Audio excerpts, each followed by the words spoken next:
इस देश की जनता के मूड को समझना आसान काम नहीं है, कह सकते हैं असंभव है। इम्पॉसिबल इसलिए क्योंकि एक ओर जहां अयोध्या की जनता ने उस पार्टी के कैंडिडेट को जिता दिया जिस पार्टी के पूर्व मुखिया ने अयोध्या में कार सेवकों पर गोली चलवाई थी और सरयू के तीर को खून खून कर दिया था, वहीं दूसरी ओर पंजाब की जनता ने खालिस्तान सपोर्टर को चुनाव जिता दिया। जनता ने प्रधानमंत्री इंदिरा गांधी के हत्यारों में से एक के बेटे सरबजीत सिंह खालसा को भी चुनाव जिता दिया। साथ ही एक और देश का दुश्मन जो बारामूला लोकसभा सीट से चुनकर आया है, अलगाववादी नेता इंजीनियर राशिद, वो जम्मू कश्मीर में टेरर फंडिंग के एक मामले में 2017 में गिरफ्तार किया गया था। उसने भी जेल में रहते हुए जीत दर्ज की और वो भी 5 जुलाई को पैरोल पर शपथ लेने दिल्ली आ रहा है। बताएंगे आपको इससे जुड़ी एक एक डिटेल, पर उससे पहले अगर आपने हमारे चैनल को सब्सक्राइब नहीं किया है तो अभी सब्सक्राइब कर लीजिए और बेल आइकन दबाना ना भूलें। नमस्कार, मैं हूं आपके साथ स्नेह श्रेयस, आप देख रहे हैं आय ऑन भारत। अमृतपाल सिंह, ये नाम आपने जरूर सुना होगा, अगर नहीं सुना है तो हम आपको बता दें, ये एक खालिस्तानी समर्थक है और इस वक्त आसाम के डिब्रूगढ़ जेल में NSA यानी नेशनल सिक्योरिटी एक्ट के तहत बंद है। आइए जरा आपको अमृतपाल सिंह के बारे में थोड़ी जानकारी देते हैं जिससे आपको ये रिपोर्ट समझने में आसानी होगी। अमृतपाल सिंह खालिस्तानी समर्थक और वारिस पंजाब दे का प्रमुख है। अमृतपाल वर्ष 2012 में अपने परिवार के साथ ट्रांसपोर्ट व्यवसाय में शामिल होने के लिए दुबई चला गया था।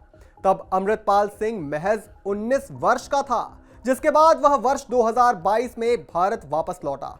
लेकिन सबसे पहले बीते 23 फरवरी को अमृतपाल सिंह सुर्खियों में आया जब उसने अजनाला पुलिस स्टेशन में अपनी करीबी को छुड़ाने के लिए हजारों समर्थकों के साथ हमला बोल दिया था। इस हमले में 6 पुलिसकर्मी जख्मी हो गए थे। यह सिख युवाओं में जोश भरने के लिए हमेशा भड़काऊ भाषण देता है। वह खुद को आध्यात्मिक बताता है।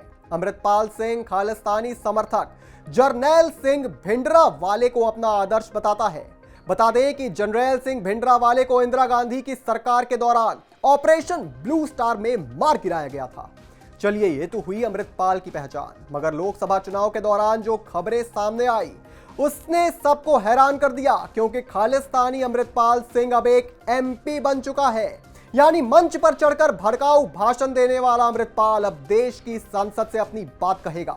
इधर फरीदकोट से सरबजीत सिंह चुनाव जीत गए हैं। वह पूर्व प्रधानमंत्री इंदिरा गांधी के हत्यारे बेअंत सिंह के बेटे हैं।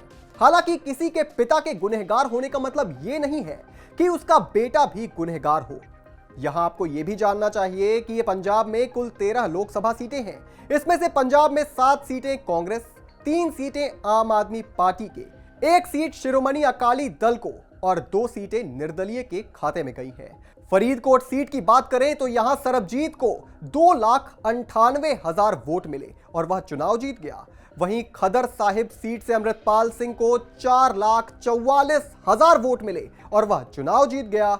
अमृतपाल सिंह 5 जुलाई को पैरोल पर जेल से सांसद पद की शपथ लेने दिल्ली आ रहा है।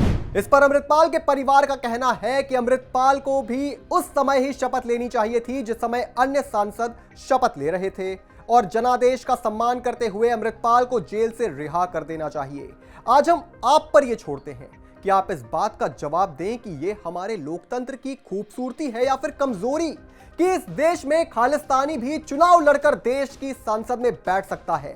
क्या इससे लोकतांत्रिक व्यवस्था कमजोर नहीं होगी? इस पर आप क्या सोचते हैं, हमें कमेंट करके जरूर बताएं। और भी तमाम बड़ी खबरों से जुड़े रहने के लिए आप देखते रहें आय ऑन भारत।